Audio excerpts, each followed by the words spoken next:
حضرت ابن مسعود بیان کرتے ہیں اللہ تبارک و تعالیٰ کی ذات کی قسم میں نے ان تمام کی لاشوں کو جنگ بدر میں دیکھا، اللہ اکبر، جن کے بارے میں میرے آقا صلی اللہ علیہ وسلم نے دعا کی اے میرے رب تو ان لوگوں کو اپنی گرفت میں لے لے، ان لوگوں کو میں نے اللہ کی قسم جنگ بدر میں ان کی لاشوں کو پڑے ہوئے دیکھا۔ ایک مرتبہ میرے آقا صلی اللہ علیہ وسلم دین اسلام کی تبلیغ کے لیے ایک بازار میں جاتے ہیں، کلمہ حق کو لوگوں کو بتانے کے لیے ایک بازار میں جاتے ہیں تو ابو جہل آپ کے پیچھے سے آتا ہے اور آپ پر دھول اڑاتا ہوا جاتا ہے، اللہ اکبر، آپ پر دھول اڑاتا ہے ابو جہل اور کہتا ہوا جاتا ہے اے لوگو اس کی باتوں میں مت آنا، یہ تم سے لات و عزہ کی عبادت کو چھوڑنے کے لیے کہتا ہے، اللہ اکبر۔ ایک مرتبہ آپ صلی اللہ علیہ وسلم حرم کعبہ میں نماز ادا کر رہے ہوتے ہیں، اتنے میں ابو جہل آتا ہے اور آپ کو سجدے کی حالت میں دیکھتا ہے تو لوگوں سے کہتا ہے لوگوں ہے کوئی ایسا جو فلاں شخص کے ذبح کیے ہوئے اونٹ کی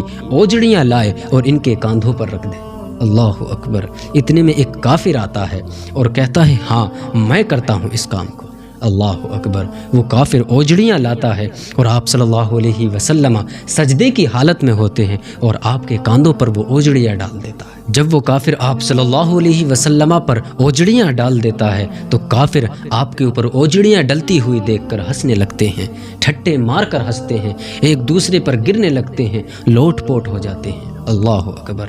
وہ لوگ ہنس رہے ہیں اس ذات پر جن کے صدقے میں وہ لوگ پیدا کیے گئے، وہ لوگ ہنس رہے ہیں جس کے صدقے میں اللہ تبارک و تعالیٰ نے اس دنیا کو بنایا، وہ لوگ ایسی ذات پر ہنس رہے ہیں جس ذات کے صدقے میں اللہ تبارک و تعالیٰ نے ساری کائنات کو بنایا، اللہ اکبر۔ میرے آقا صلی اللہ علیہ وسلم پر وہ لوگ ہنستے ہیں۔ تبھی حضرت فاطمہ رضی اللہ تعالی عنہ ابھی کم سنی کی عمر ہے، آپ آتی ہیں اور ان کفار کو للکارتے ہوئے کہتی ہیں اے لوگو تمہیں شرم نہیں آتی ایسی حرکتیں کرتے ہوئے، اے کافرو تمہاری شرم و حیا کہاں چلی گئی ہے، تم ایسی شخصیت پر ہنس رہے ہو جس کی خاطر اللہ تبارک و تعالی نے ہم لوگوں کو پیدا فرمایا ہے، اللہ اکبر۔ جب میرے آقا صلی اللہ علیہ وسلم نماز سے فارغ ہو جاتے ہیں تو آپ بہت افسوس ہوتا ہے، آپ کو بہت افسوس ہوتا ہے، آپ کے دل کو ایک ٹھیس پہنچتی ہے، اللہ اکبر۔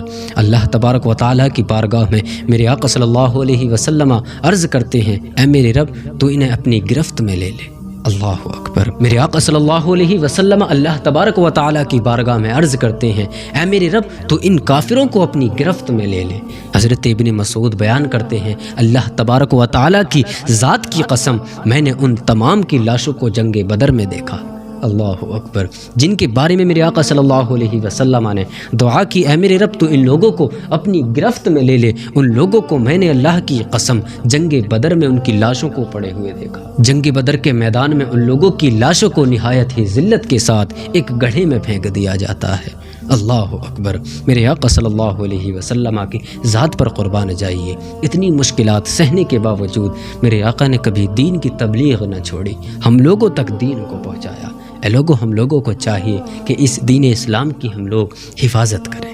عتبہ بن ربیعہ میرے آقا صلی اللہ علیہ وسلم کی بارگاہ میں کہتا ہے اے محمد اگر تمہیں مکے کی سرداری چاہیے جاؤ میں وہ بھی دلوا دوں گا، اگر تمہیں کسی مکے کے بڑے خاندان سے شادی کرنی ہو میں وہ بھی کروا دوں گا۔ ایک مرتبہ کفار مکہ کے تمام سردار حرم کعبہ میں جمع ہوتے ہیں اور آپس میں کہتے ہیں، آپس میں میٹنگ کرتے ہیں کہ آخر محمد کو کیا چاہیے، اللہ اکبر۔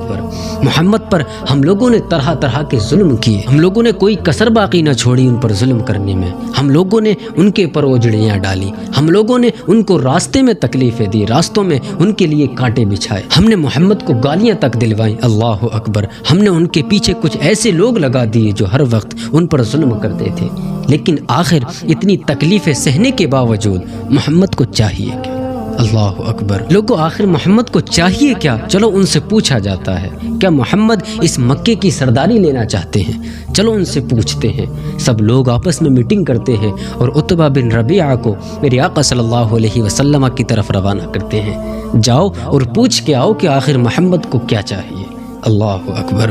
عتبہ بن ربیعہ میرے آقا صلی اللہ علیہ وسلم کو تنہائی میں لے جاتا ہے اور آپ سے بات کرتا ہے۔ عتبہ بن ربیعہ میرے آقا صلی اللہ علیہ وسلم کی بارگاہ میں کہتا ہے اے محمد اگر تمہیں مکے کی سرداری چاہیے جاؤ میں وہ بھی دلوا دوں گا، اگر تمہیں کسی مکے کے بڑے خاندان سے شادی کرنی ہو میں وہ بھی کروا دوں گا۔ اے محمد میں تمہیں ہر وہ چیز دینے کے لیے تیار ہوں جو تم چاہتے ہو، لیکن اے محمد تم بتوں کی عبادت کرو، اپنی اس دین اسلام کی تبلیغ کو چھوڑ دو۔ اللہ اکبر۔ جب میرے آقا صلی اللہ علیہ وسلم عتبہ کی یہ بات سنتے ہیں تو میرے آقا صلی اللہ علیہ وسلم قرآن مجید کی تلاوت کرنا شروع کر دیتے ہیں۔ جب میرے آقا صلی اللہ علیہ وسلم قرآن کی تلاوت کرتے ہیں تو عتبہ جب قرآن کو سنتا ہے، قرآن کی آیتوں کو سنتا ہے تو اس کا رونگٹا کھڑا ہو جاتا ہے۔ عتبہ بن ربیعہ جب قرآن مجید کی تلاوت کو سنتا ہے تو اس کا دل خوف خدا سے لرز اٹھتا ہے، کانپ اٹھتا ہے۔ اللہ اکبر۔ جب میرے آقا صلی اللہ علیہ وسلم اس کو قرآن کی تلاوت سناتے ہیں تو اس کا رونگٹا کھڑا ہو جاتا ہے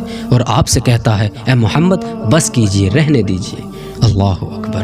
اور عتبہ واپس آتا ہے اور کہتا ہے اے لوگو محمد مجھے کوئی جادوگر نہیں لگتے، اے لوگو جیسا تم سوچتے ہو کہ محمد جادوگر ہیں مجھے نہیں لگتا کہ وہ جادوگر ہیں، میں تم سے کہتا ہوں کہ ان کا پیچھا چھوڑ دو، مجھے نہیں لگتا کہ وہ جادوگر ہیں۔ اللہ اکبر۔ اگر محمد اپنے دین اسلام کی تبلیغ میں کامیاب ہوتے ہیں تو ہم لوگوں کی شان بڑھے گی، ہم لوگوں کی عزت بڑھے گی۔ اگر وہ اپنے دین اسلام کی تبلیغ میں کامیاب نہیں ہوتے تو مکے کے لوگ انہیں ویسے ہی مار ڈالیں گے۔